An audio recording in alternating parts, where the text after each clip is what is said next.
সুপ্রিয় দর্শক, আসসালামু আলাইকুম। স্বস্তির জয় পেল আল নাসর।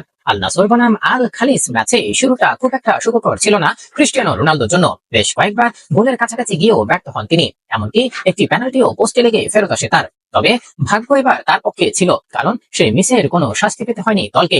ম্যাচের স্টপেজ টাইমে আবারও পেনাল্টির সুযোগ পায় আল নাসর।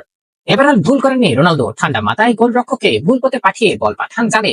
40 বছর বয়সেও নিজের অভিজ্ঞতা আর আত্মবিশ্বাসে ভর করে দলের জয় নিশ্চিত করেন এই পর্তুগিজ তারকা। ম্যাচ শেষে তাই কিছুটা স্বস্তির নিঃশ্বাস ফেলেই নিজের অনুভূতি জানিয়েছেন পর্তুগিজ উইঙ্গার। এমন একটা রাত যখন বল কিছুতেই জালে যেতে চাচ্ছিল না, যতক্ষণ না শেষ পর্যন্ত গেল।